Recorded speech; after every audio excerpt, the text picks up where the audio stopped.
Bonjour à tous. Ce cours est l'Elou Nishmat, Isabelle Myriam Tayeb, à Trémonde, qui est Maïssa, la maman de mon très bon ami Michael Tayeb. Dans le Mishnah Boura, il est écrit au nom du Harizal que celui qui récite la Shira Tayam, le Hazia Shir Moshe Besimcha avec joie, et qu'il visualise dans son esprit la traversée de la mer comme s'il sortait lui-même d'Égypte en traversant la mer, eh bien, le Mishnah Boura nous dit on lui pardonne ses fautes. Et ceci est vrai à plus forte raison le 7e jour de Pessah, qui sera ce soir, qui est le jour anniversaire de la traversée de la mer. La Shira débute par Hazia Shir Moshe, ou Bnei Israël, et à Shira Azo. Alors Moshe et les Bnei Israël chantèrent l'hymne suivant à Kadosh Baruch Hu. Et en grammaire, on sait qu'il devrait être écrit Azshar au passé, car Moshe a chanté au passé. Et pourtant, il est écrit Yashir au futur, ce qui veut dire il chantera au futur.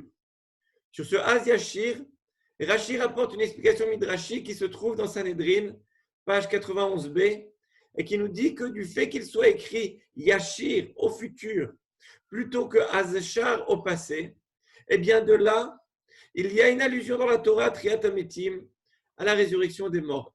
Et ce Rashi s'accorde très bien avec le Zohar dans Parashat Beshalach qui nous dit écoutez les mots du Zohar Kol Barnash d'Amar Shirata d'Abekol Yoma. Tout celui qui récite la Shira chaque jour avec concentration aura le mérite de chanter des louanges sur les miracles futurs, c'est-à-dire au moment de Triat Ametim et de Mashiach.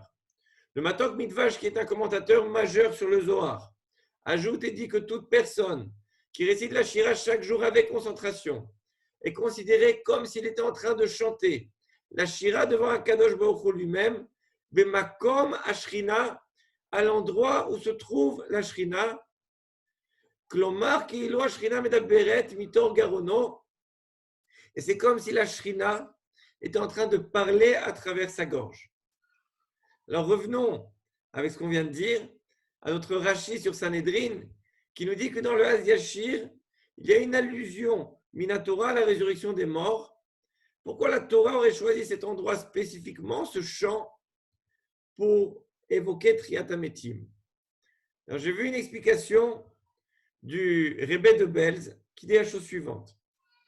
Durant le premier Shabbat, après la Shoah, le Rebbe de Belz était avec un petit groupe de survivants qui essayaient tant bien que mal de s'accrocher à leur foi, mais qui en même temps étaient en train de prendre pleinement conscience des pertes tragiques qui s'étaient abattues sur eux. C'était bien sûr très délicat, on l'imagine, de prendre la parole dans un tel moment. Et le Rebbe de Belz a dit la chose suivante. Nous savons que seulement 1/5 des Bnei Israël est sorti d'Égypte. 4/5 du peuple est mort durant la plaie de Chosher, la plaie des ténèbres, et donc n'est pas sorti d'Égypte. Imaginez combien d'orphelins, de veuves, de gens brisés, de peine il y a eu au moment de Yetziat Mitzrayim. C'est vrai qu'on sortait d'esclavage, mais chacun avait perdu ses plus proches. Qui aurait voulu chanter dans un tel moment? Comment les Bnei Israël ont eu la force ou l'envie de chanter avec un cœur joyeux la Shira? Ils n'avaient pas le cœur pour ça. Ils étaient cassés, brisés. Le Rav leur a dit, les Bnei Israël ont vu et ont ressenti le Yashir au futur. Ils ont vu qu'il y aurait Triat Ametim.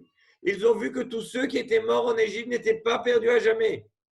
Ils ont vu qu'un jour, ils reverraient leurs proches et qu'ils chanteraient ensemble.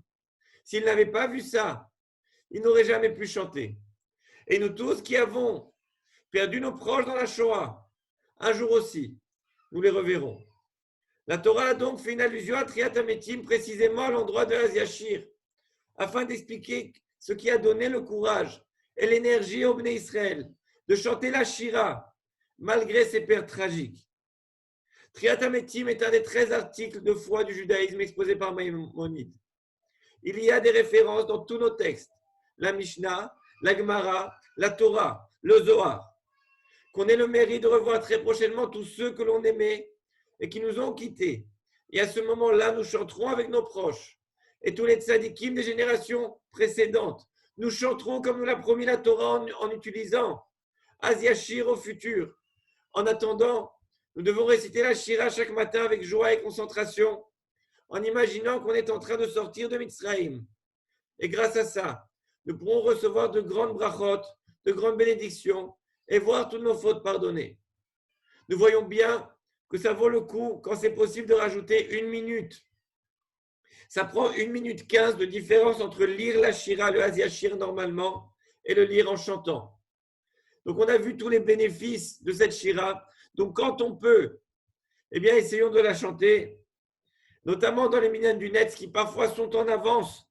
Alors s'il y a une chose à chanter, ce serait peut-être bien cette Shira qui est un chant Minatora que nous récitons chaque jour dans notre Tfila. Et nous avons vu ici tous les bénéfices, écrits dans le Mishnah Bura, le Harizal, le Zohar, le Matok Midvash, et comme c'est rapporté dans la Gemara et dans beaucoup d'endroits. Que Kadosh Baruch Hu vous bénisse. Chag Sameach à tous.